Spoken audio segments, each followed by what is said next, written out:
treaty with Qurish, Truce of Hudaybiyah. Then, in the 6th year of the Hijra, the Peace of Hudaybiyah was signed between the Prophet and the Quraysh on the following terms.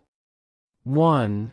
They agreed to suspend war for 10 years, during which time people will keep the peace and will not obstruct others. The Quraysh will not wage war against the Muslims nor help others against them, but will remain neutral in case of Muslims fighting a third party. 2. There will be no secret stealing and misappropriation. 3. Whoever wants to enter into a pact with Muhammad and conclude a treaty with him can do so. And whoever wants to enter into a pact with the Quraysh and conclude a treaty with them can do so. 4. Whoever comes to Muhammad without permission of his guardian will be returned, and whoever comes to the Quraysh from the companions of the Prophet will not be returned. 5. Muhammad will go back this year with his companions and will enter the Kaaba next year with his companions. He will stay there for 3 days, and he will not enter with arms except the arms carried by travelers, swords in sheaths. There is not a single example where Muhammad made a treaty and then broke it. He made treaties to establish peace in the country, for his main aim was peace. It was Quraysh who first forced him to leave his hometown and then began war preparations against him. Likewise, he was the one who took the initiative in forming a confederation between the Jews and the Ansar against foreign invaders in order to ensure peaceful existence between all the people in the city. The Jews were the first to break the terms of the agreement. And then, when Muhammad reminded them of their mutual obligations, they insulted him and behaved insolently. Another thing to remember in such agreements is that when the other party proves treacherous, 858, or violates the terms of the agreement, 9:7-8, then it must be openly thrown back to them and made clear to them that there is no longer a state of peace. According to the verse, if you want to break a treaty for the reasons mentioned above, then you must throw their treaty openly before them.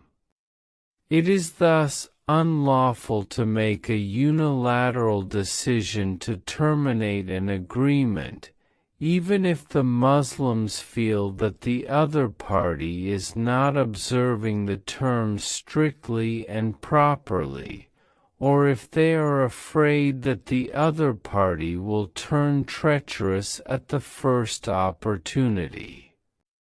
Therefore it forbids them to treat the other party in a way that implies that there has been no treaty with them at all. On the other hand, this verse binds the Muslims to inform the other party in clear words, before taking any steps against it, that the treaty with it has been terminated. This is essential, so that the other party should have no misunderstanding whatsoever that the treaty is still in force. The Prophet based the international policy of Islam on this verse. He decreed, "He who has made a treaty with another party is bound by it until the expiry of its term." Or, if obliged to because of a breach by the other party, he should throw it before the other party, so that both may be set on an equal footing. Then he extended the same principle to all other matters, saying, "Behave not treacherously, even towards those who are treacherous to you." And he impressed this principle so deeply on their minds that it was observed most strictly, both in spirit and in letter. There is, however, an exception to the above principle.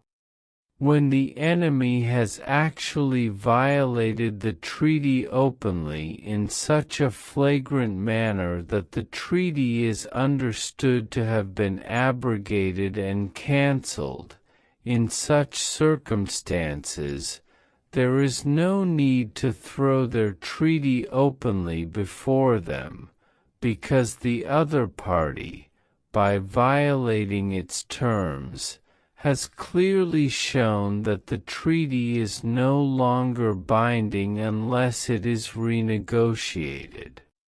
It may, however, be pointed out that the violation of the treaty on the part of the enemy must be open and glaring, about which there should be no doubt in the minds of the other party.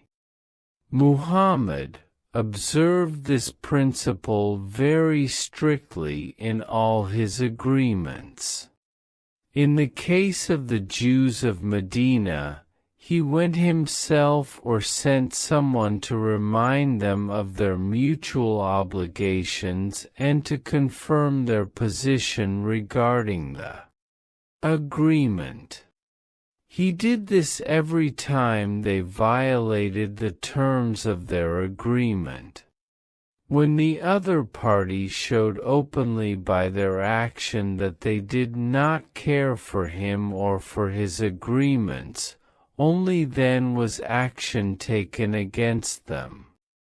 There is only one case where the exception to this was employed.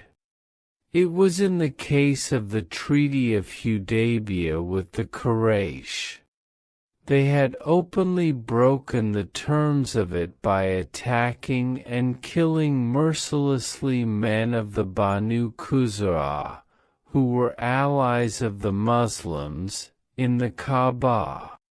Muhammad, therefore, felt no need to give them any notice of abrogation before attacking them.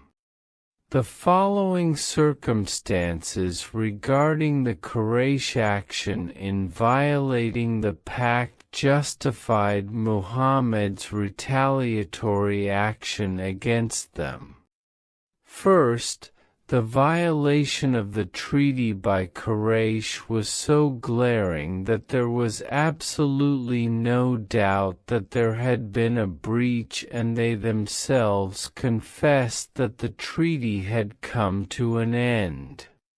That is why they sent Abu Sufyan to Al-Madinah to renew it. Though that was a proof that they knew the treaty had come to an end, it does not imply that an exception to the principle is justifiable only if those who violate the treaty know it and confess it. The exception is justifiable if the violation is quite clear to everybody and beyond doubt. Second, after the violation of the treaty, the noble prophet did not indicate in any way whatever by word or by deed or by implication that in spite of the violation of the treaty by them he regarded the treaty to be still in force, nor did he continue such relations with them as might indicate the same. All the traditions show that he rejected the offer of renewal of the treaty made by Abu Sufyan. Third, he openly took military action against the Quraysh and did nothing at all to show an outward display of peace, while harboring secret intentions of war. Thus the Prophet set an example by his own action that all treaties are to be observed and respected until violated by the enemy. In that case, it is for the Muslim state to negotiate a new treaty, or take other necessary steps according to the nature of the situation. Thus this verse also outlines the general principles which govern foreign policy in the Islamic State.